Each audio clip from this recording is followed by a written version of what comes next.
สวัสดีครับเพื่อนๆทุกคนกลับมาอีกครั้งกับคลิกหลังกล่องวิดีโอรีวิวผลิตภัณฑ์สกินแคร์จากมุมมองส่วนผสมนะครับรีวิวมหากาพย์กันแดดยอดฮิตประจำปี 2024 พาร์ท 2 นะครับใครยังไม่ได้ดูพาร์ท 1 เนี่ยย้อนกลับไปดูวิดีโอนี้เมื่ออาทิตย์ที่แล้วก่อนได้เลยนะครับปีนี้เนี่ยเรายกเครื่องวัดผิว Sevometer SM815 นะครับรุ่นใหม่ราคาครึ่งล้านมาจากแลบที่โรงงานเพื่อตรวจวัดประสิทธิภาพกันแดดแต่ละตัวแล้วยังมีเต็นท์อบซาวน่าเทสความกันน้ำกันเหงื่อแบบตรงไปตรงมาด้วยนะครับบอกเลยว่าหาดูที่อื่นไม่ได้แล้วเดี๋ยววันนี้เราจะมาเจาะลึกส่วนผสมเช็คประสิทธิภาพการกันแสงการกันน้ำแล้วก็ทำ1/4 ช้อนชา challenge ทั้งหมดนี้เพื่อให้คุณเนี่ยไม่ต้องเสียเงินลองผิดลองถูกกันเองนะครับวิดีโอนี้อยู่กันยาวๆเช่นเคยนะครับแล้วถ้าพร้อมแล้วเนี่ยเรารีบไปดูกันเลยดีกว่า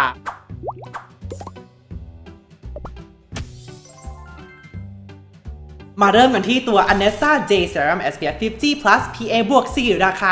1,190 บาทสำหรับ 30 ml มีฟิลเตอร์ Chemical รุ่นใหม่อย่าง Juvenile A+ แล้วก็ Tenasorb S แล้วก็มีฟิลเตอร์แบบ Mineral ตัว Zinc Oxide กับ Titanium Dioxide นะครับค่า SPF 50 บวกแล้วก็ PA บวก 4 เนี่ยเขาได้มาจากการทดสอบแบบ in vivo หรือว่าบนผิวมนุษย์จริงเรียบร้อยแล้วนะครับเพราะฉะนั้นส่วนตัวเองคิดว่าค่านี้เนี่ยค่อนข้างน่าเชื่อถือแตกต่างจากกันแดดบางตัวในวิดีโอวันนี้นะครับที่เขาทดสอบแค่แบบ in vitro หรือว่าในจานเท่านั้นเดี๋ยวเรามาดูเนื้อสัมผัสกันต่อนะครับโดยการทำ1/4 ช้อนชา challenge เป็นปริมาณที่ถูกต้องที่คุณควรจะใช้กันแดดสำหรับบริเวณใบหน้าจะใช้ช้อนตวง1/4 ช้อนชาหรือว่าเครื่องวัดน้ำหนักวัดให้ได้ 1.2 กรัมหรือถ้ากะเอาเนี่ยก็ประมาณ1เหรียญ10หรือว่า2ข้อนิ้วก็ได้นะครับจริงๆอิงเห็นฟิลเตอร์ตัวนี้ก็ค่อนข้างกลัวความวอกประมาณหนึ่งแล้วแหละเพราะกันแดด Anessa ในอดีตเนี่ยมีปัญหาเรื่องความขาววอกมาโดยตลอดและความกลัวนั้นก็เป็นจริงนะครับตรงตามที่คาดเอาไว้เลยวอกแล้วก็ไม่ซึมเลยนะครับแต่จริงๆจะว่าเขาก็ไม่ได้นะมันตรงเคลมมากเพราะเขาโฆษณาว่าเป็นกันแดด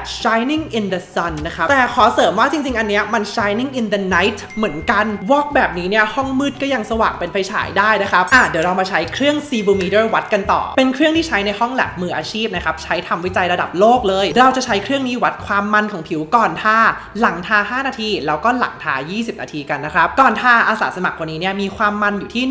173นะครับเป็นผิวธรรมดาออกไปทางมันหลังทา5นาทีพวบลงมาเหลือแค่41โห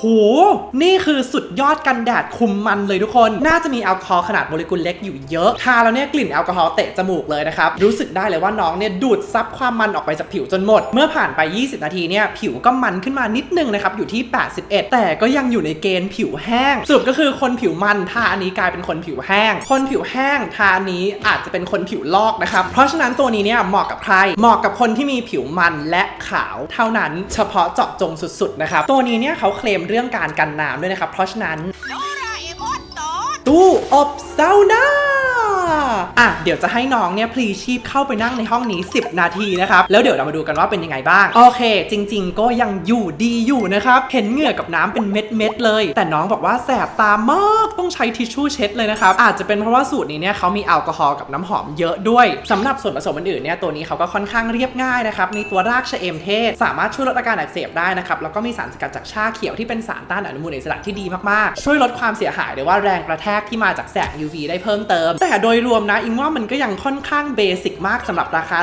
1,190 บาทสำหรับ30 ml ขอให้ B ลบสำหรับส่วนผสมอื่นๆละกันเรื่องเทคโนโลยีแล้วก็ประสิทธิภาพการกันแสงต่างๆเนี่ยอิงไม่เคย doubt หรือไม่เคยเอะใจกับแบรนด์ Anessa เลยแต่บอกตรงๆเลยว่า user experience หรือว่าประสบการณ์เวลาใช้เนี่ยเป็นอะไรที่เขาสามารถปรับปรุงได้มากๆเพราะกันแดดเนี่ยเป็นอะไรที่ถ้าเกิด compliance ไม่ดีพูดง่ายๆว่าถ้าเกิดทาไม่ถึง1/4 ช้อนชาเนี่ยคนทาก็จะไม่ได้ประสิทธิภาพที่คุณโฆษณาเอาไว้หน้ากล่องอยู่ดีนะครับจริงๆเขาอยู่ในเครือเดียวกับ Shiseido ทำไมไม่แชร์แลบกับห้องที่ทำกันแดด Shiseido สีน้ำเงินตัวนั้นเนี่ยทำเนื้อออกมาได้ดีกว่ามากๆเลยนะครับโดยรวมก็ขอให้ B ลบสำหรับความคุ้มค่าละกันต่อไป Garnier Super UV Invisible Serum Sunscreen SPF 50 Plus PA บวก 4 ราคา349 บาทสำหรับ30 ml เป็นกันแดดออกใหม่ล่าสุดจากแบรนด์ Garnier เลยนะครับตอนนี้กำลังเป็นกระแสมากๆตัวนี้เป็นกันแดด Chemical ล้วนเลยนะครับมีฟิลเตอร์รุ่นเก่าอย่าง Octazolate แล้วก็ Avobenzone แล้วก็ฟิลเตอร์รุ่นใหม่ตัว Enzuladol Tenasorb S Juvenile T150 แล้วก็ Mexoryl XL ถือว่าเป็นกันแดดตัว entry level หรือว่าตัวราคาย่อมเยาวที่สุดของกันแดดเครือ L'Oreal ทุกคนต้องเข้าใจว่าเครืออย่าง L'Oreal เนี่ยเขามีแบรนด์หลายแบรนด์มากซึ่งเบื้องหลังทุกๆแบรนด์เนี่ยเขาแชร์แลบวิจัยส่วนผสมเดียวกันเพราะฉะนั้นมาตรฐานแล้วก็คุณภาพก็จะคล้ายๆกันนะครับถ้าพูดถึงกันแดดของเครือ L'Oreal เนี่ยตัวที่แพงที่สุดก็น่าจะเป็น Vichy หรือว่า La Roche-Posay รองลงมาก็จะเป็น L'Oreal แล้วก็เป็น Garnier นะครับแต่ถ้ามาดูส่วนผสมเนี่ยจะเห็นว่ามันคล้ายกันกว่าที่คิด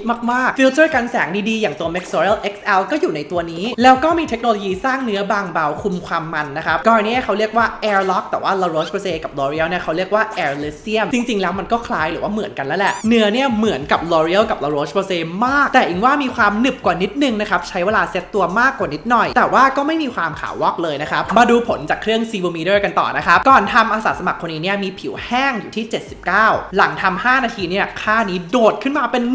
185เลยจากคนผิวแห้งเนี่ยข้ามผิวปกติมาเป็นผิวมันทันทีหลังทำ20นาทีเป็นยังไงบ้างค่าก็ลดลงมาเล็กน้อยนะครับอยู่ที่176แต่คนที่มีผิวมันอยู่แล้วเนี่ยอาจจะไม่ได้ปลื้มมากนะครับสำหรับส่วนผสมอื่นๆเนี่ยตัวนี้เขาก็มีอนุพันธ์วิตามินซีตัว ascorbyl glucoside นะครับเป็นตัวที่ทาง L'Oreal เขาวิจัยมาเยอะมากๆที่น่าตกใจมากๆสำหรับอิงนะครับก็คือมี Matrixyl 3000 ช่วยกระตุ้นคอลลาเจนด้วยตัวนี้อิงเซอร์ไพรส์ที่เห็นในนี้เพราะเป็นตัวที่ราคาค่อนข้างแพงไม่ได้นึกว่ากันแดด Garnier ราคาไม่กี่ร้อยจะใส่มาให้นะครับสุดยอดมากแต่น้ำหอมในตัวนี้เป็นกลิ่นส้มเช้งตรุษจีนสไตล์ Garnier เลยทุกคนถามว่าทำไมเขาต้องใส่น้ำหอมมาเยอะขนาดนี้ทุกครั้งเลยทั้งนี้เขาก็อาจจะรู้แหละว่าเทรนด์ช่วงนี้มันไปทาง fragrance free หรือว่าปราศจากน้ำหอมคำตอบก็คือถ้าเขาเอาออกเนี่ยแบรนด์อย่าง La Roche-Posay อาจจะใช้ชีวิตลำบากมากขึ้นก็ถือว่าเป็นการตัดสินใจเชิงธุรกิจของเครือ L'Oreal ที่เข้าใจได้นะครับแต่ก็แปลว่าแบรนด์อย่าง Garnier เนี่ยก็จะโดนคุมกำเนิดอยู่ตลอดเวลาและคนที่มีงบน้อยก็จะต้องทนกับน้ำหอมอยู่ไปจนวันค่ำถ้าลองนึกดูเนี่ยเครืออย่าง Beiersdorf เขาก็มีปัญหาเดียวกันกับ Eucerin แล้วก็ Nivea นะครับโดยรวมก็ขอให้ A ลบสำหรับส่วนผสมอื่นๆแล้วก็ A ลบสำหรับความคุ้มค่าโดยรวมนะครับต่อไปมาดูกันแดดแบบสติ๊กกันบ้างตัว Nature Republic California Aloe Fresh Powdery Sun Stick SPF 50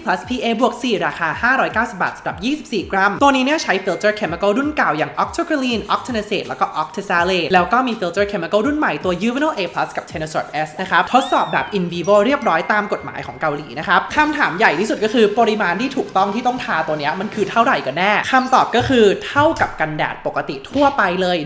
1/4 ช้อนชาซึ่งกะยากมากเวลาที่มันเป็นรูปแบบสติ๊กจะเอาช้อนตวงมานั่งวัดมันก็ผิดจุดประสงค์นะครับเพราะว่าตัวนี้มันควรที่จะเป็นอะไรที่สะดวกแล้วก็ทาระหว่างวันได้องค์กรสมาคมแพทย์ผิวหนังของอเมริกาหรือว่า AAD เขาก็ออกคำแนะนำมานะครับว่าให้ปาดทั่วหน้า4ครั้งซึ่งจากที่ได้ทำการทดลองมาเนี่ยเป็นคำแนะนำที่ผิดมหันต์ขออนุญาตนะครับเดี๋ยวอิงจะลองสาธิตให้ดูนะครับอันนี้เป็นสติ๊กใหม่ที่ยังไม่ได้เปิดใช้เลยเราต้องปาดไปเรื่อยๆจนกว่าน้ำหนักเนี่ยจะลดลงไป 1.2 กรัมซึ่งเทียบเท่ากับ1/4 ช้อนชาเนาะมาดูกันว่าจะต้องปาดกี่ครั้งปาดทั่วหน้าไปประมาณ40ครั้งแล้วยังไม่ลดลง 1.2 กรัมเลยเหนื่อยกว่าทาสีบ้านอีกนะครับรบกวนองค์กรแพทย์ผิวหนังอเมริกาช่วยมาดูคลิปนี้แล้วอัปไกด์ไลน์ใหม่ด้วยนะครับเดี๋ยวเรามาดูเครื่อง Sevometer กันต่อก่อนทำผู้เข้าร่วมมีผิวมันหลังทำ5นาทีผิวมีความแห้งลงและหลังทำ20นาทีผิวมีความมันน้อยลงสรุปก็คือเป็นผลิตภัณฑ์ที่เหมาะสำหรับคนที่มีผิวมันแล้วเขาก็เคลมเรื่องการกันน้ำด้วยให้น้องอาสาสมัครพลีชีพกลับเข้าไปในเต็นท์นะครับผ่านไป10นาทีเรียบร้อยนะครับมาดูกันดีกว่าเห็นเลยว่าเหงื่อแล้วก็ไอน้ำยังเป็นเม็ดๆอยู่บนหน้าเลยนะครับอิงว่าโดยรวมเนี่ยกันน้ำได้ค่อนข้างดีตามที่เคลมไว้เลยก็ถือว่าใช้ได้เลยนะครับส่วนผสมอื่นๆมีอะไรบ้างตัวนี้เนี่ยเขาก็มี Bisabolol กับ Aloe Vera ช่วยปลอบประโลมผิวนะครับเป็นส่วนผสมที่เบสิกมากๆนะครับแล้วก็ไม่ได้มีอะไรนอกเหนือจากนั้นแล้วตัวนี้เขาก็ใส่น้ำหอมมาหลายตัวเหมือนกันนะครับมีกลิ่นแบบกล้วยๆนิดนึงถ้าใครแพ้ก็ควรใช้ความระมัดระวังนะครับขอให้ B ลบสำหรับส่วนผสมอื่นๆละกันสรุปก็คือกันแดดแบบสติ๊กเนี่ยอิงไม่แนะนำว่าให้ใครใช้เป็นกันแดดหลักแต่มันก็โอเคสำหรับการใช้เป็นกันแดดเสริมระหว่างวันในวาระฉุกเฉินไม่มีที่ล้างมือล้างหน้าเพื่อที่จะลงกันแดดใหม่และส่วนตัวเนี่ยอิงคิดว่ามันก็ยังเวิร์กกว่าพวกกันแดดแบบสเปรย์นะครับเพราะอิงรับประกันเลยว่าคุณไม่มีทางทาถึงปริมาณที่ถูกต้องแน่นอนขอให้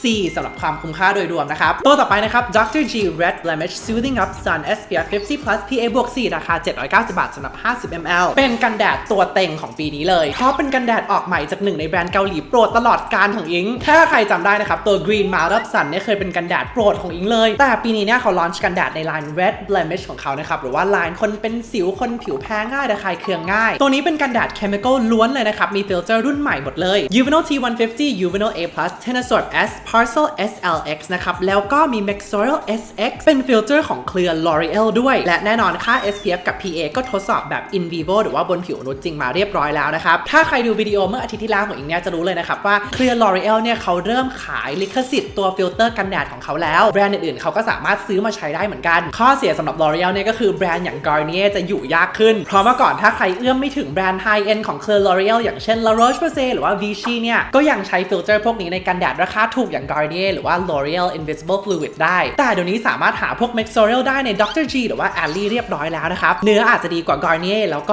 ไม่มีน้ำหอมด้วย ด้วยเนื้อของ Dr. G ตัวนี้เนี่ยเป็นเนื้อโลชั่นที่ซึมเร็วนะครับแล้วก็ไม่มีความขาววอกเลย First impression ก็คือมีความชุ่มชื้นมากๆเลยนะครับส่วนตัวคิดว่าน่าจะเหมาะกับคนที่มีผิวแห้งหน่อยแต่เดี๋ยวเรามาใช้เครื่อง Sebarometer วัดกันต่อเลยดีกว่าก่อนทำเนี่ยค่าผิวของอาสาสมัครอยู่ที่53นะครับเป็นผิวออกทางแห้งเลยหลังทา5นาทีเนี่ยค่าผิวพุ่งขึ้นเป็น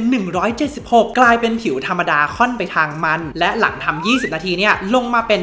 156นะครับเป็นผิวธรรมดาก็ค่อนข้างตรงปกแล้วก็ตามเทรนด์กันแดดสัญชาติเกาหลีเลยเน้นความฉ่ำความ glass skin นะครับแต่ว่าอาจจะไม่ได้เหมาะกับคนที่มีผิวมันมากๆแต่คนที่มีผิวแห้งคนที่อยู่ห้องแอร์เป็นประจำเนี่ยน่าจะชอบมากๆเลยนะครับสำหรับอิงเนี่ยจุดเด่นของตัวนี้อยู่ที่ส่วนผสมอื่นๆของเขาถ้าใครจำได้เนี่ยอิงเคยเล่าประวัติของ Line Red Blemish ไปแล้วนะครับในวิดีโอ unboxing skincare เกาหลีตัว moisturizer Red Blemish ของเขาเนี่ยเป็นตัวที่เริ่มขายในค่ายทหารนะครับซึ่งทหารเกาหลีตอนนั้นเนี่ยเขาพบว่ามันสามารถช่วยลดอาการระคายเคืองช่วยปลอบประโลมผิวหลังจากฝึกโหดๆหรือว่าอยู่ในแดดนานๆได้ดีมากๆมีการหิ้วออกมาจากร้านสะดวกซื้อในค่ายทหารนะออกมาขายข้างนอกเยอะมากอัพราคากันแบบ 2-3 เท่าจนกองทัพต้องออกโควต้าลิมิตไม่ให้ซื้อเกินคนละ 2-3 ชิ้นนะครับแล้วตอนที่แบรนด์เขาตัดสินใจเอาออกมาขายในร้าน Olive Young เนี่ยก็กลายเป็น moisturizer ยอดขายอันดับ1ของเกาหลีหลายปีซ้อนเลยซึ่งส่วนผสมดีๆทั้งหมดใน moisturizer ตัวนั้นเนี่ยเขาก็เอามาใส่ในกันแดดตัวนี้ไม่ว่าจะเป็น panthenol Hawthornia cordata extract นะครับสารสกัดจากใบบัวบกส่วนประกอบของใบบัวบกต่างๆนะครับแล้วก็มีสารสกัดตัว lactobacillus ferment แล้วก็ยังใส่ตัว ectoin มาให้อีกนะครับทั้งหมดนี้เนี่ยสามารถช่วยปลอบประโลมผิวลดความแดงความระคายเคืองได้ดี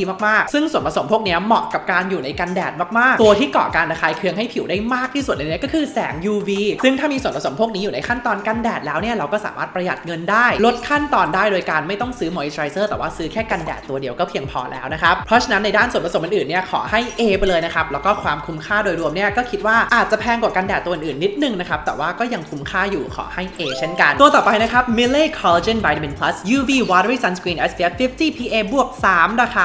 899สำหรับ40 กรัมน้องในทีมบอกว่ากันแดดตัวนี้กำลังมาแรงมากเป็นกันแดดจากแบรนด์ที่เขาเก่งเรื่องคอสเมติกมากกว่านะครับตัวนี้เป็นกันแดดไฮบริดที่มีฟิลเตอร์ไม่เยอะมากนะครับมีฟิลเตอร์เคมีรุ่นเก่าตัว Octinoxate Homosalate รุ่นใหม่ตัว Tenosort S แล้วก็มีฟิลเตอร์แบบ Mineral ตัว Zinc Oxide เข้ามาเสริมนะครับได้ค่ากันป้องกัน UVA แค่ PA บวก 3 ตัวเท่านั้นแปลว่าอาจจะไม่ได้เหมาะกับการทาออกแดดจัดๆนะครับทางแบรนด์บอกว่าค่า SPF กับ PA เนี่ยทดสอบแบบ in vitro เท่านั้นสำหรับอิงเนี่ยอาจจะไม่ได้น่าเชื่อถือมากเท่าไหร่นะครับถ้าใครสงสัยว่าทำไมสามารถกดดูที่นาที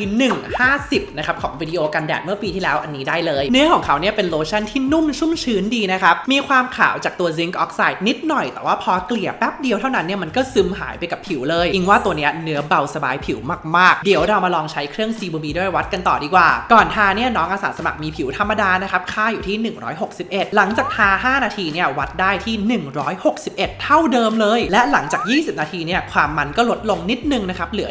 140ยังถือว่าอยู่ในเกณฑ์ผิวปกติครับอิงว่าเนื้อแบบนี้ใช้ง่ายมากๆมีความคุมมันเล็กน้อยแต่ว่าไม่มากจนเกินไปเหมาะกับคนที่แต่งหน้าต่อไม่ต้องการความมันเยิ้มแต่ว่าก็ไม่ได้ต้องการความแห้งจนเกินไปเพราะว่าเดี๋ยวเมคอัพมันจะตกร่องได้นะครับก็ถือว่าเขาทำออกมาได้ตอบโจทย์กลุ่มลูกค้าเขาได้แบบ 100% เลยนะอิงว่าส่วนผสมอื่นๆก็น่าสนใจนะครับมี hydrolyzed collagen หรือว่าคอลลาเจนที่เอาไปหั่นเป็นชิ้นเล็กๆบวกกับสารสกัดจากเมือกหอยทากนะครับที่ทางแบรนด์เขาเคลมว่า2ตัวนี้สามารถช่วยเพิ่มความชุ่มชื้นให้กับผิวได้ดีมีกลุ่มวิตามินตัวหนึ่งที่คุ้นมากถ้าจำไม่ผิดเนี่ยมันคือ AC Vitamins นะครับจาก Active Concepts เป็นกลุ่มวิตามิน A B C D E ที่เขาเอามารวมกันในรูปแบบไลโปโซมนะครับก็เหมาะมากๆกับการใส่มาในกันแดดนะครับเพราะว่าสามารถช่วยลดความเสียหายที่เกิดจากแสง UV ได้เพิ่มเติมเพราะฉะนั้นก็ขอให้ B สำหรับส่วนผสมอื่นๆละกันแต่สำหรับความคุ้มค่าโดยรวมเนี่ยส่วนตัวยังคิดว่าราคาค่อนข้างพรีเมียมสำหรับฟิลเตอร์กันแดดที่ได้โดยเฉพาะเมื่อค่า PA เนี่ยยังได้บวกแค่3นะครับแล้วก็การทดสอบก็ยังเป็น in vitro เท่านั้นขอให้ B ลบสำหรับความคุ้มค่านะครับตัวสุดท้ายนะครับ ODBO